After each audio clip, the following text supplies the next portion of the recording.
All right, so this evening we're going to be listening to some poems. Well, we're going to be listening to different forms of text, all of which have a lot to do with communication, story, if you will, in different genres and different forms.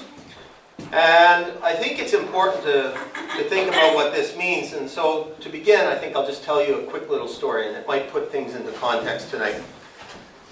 Years ago, there was an old lady who used to travel. She never stayed in one place very long, and she'd just travel along, and she'd walk and walk and walk. And finally, one day, she came to a small town, and she was hungry and thirsty. So she went and she knocked on the first door, and a young woman came to the door, and she opened it and said, "What do you want?" And she said, "Well, I've been traveling a while, and I would like something to eat or something to drink if you have something that you can spare." Well, the young woman said, "I have nothing for you," and she quickly closed the door. Well, the old woman wasn't going to be put out. She went to the next house, and she received the exact same treatment. Well, she did it again and again and again. And finally, she went through the entire town, and nobody would give her anything to eat or anything to drink. And so she got to the end of the town, after she got past all the construction that was going on, and she sat down on a bench where she thought she'd collect her energies before she continued on.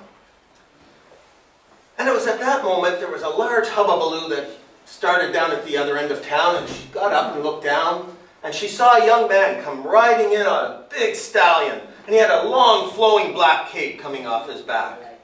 And she noticed all the windows and the doors of the houses were opening, and people were sticking their heads out and just as quickly pulling them in and running outside with their arms filled with meat and wine, and everybody was tripping over each other to get to this man on this horse.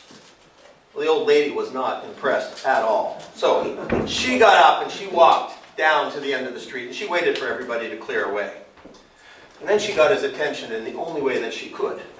She pulled on his leg, and he looked down and he said, "Yes, can I help you?" She says, "Are you the king?" And he said, "No, I'm not the king." "Why do you ask?" "Well, when I came into this town, I went from house to house to house asking just for a little bit to eat, a little bit to drink, and nobody had anything to give me. And you come riding in on this horse, and everybody's tripping over each other to feed you. So I want to know, what's your name? What have you done to deserve this?" And the young man looked down at her and he said, "Well, that," he said, "my name's Story. You see, when I arrive in town, everybody wants to see me. Everybody wants to hear what I have to say. Now, how about you?" He said, "What's your name? What have you done to be treated like this?" She said, "Oh, that, my name's Truth. Nobody wants to see me. Nobody wants to hear what I have to say." The young man looked down at her and he said, "That doesn't seem right." He said, "Do you see this fine stallion I'm on?" She said, "Aye." He said, "Do you see this cape flowing off my back?"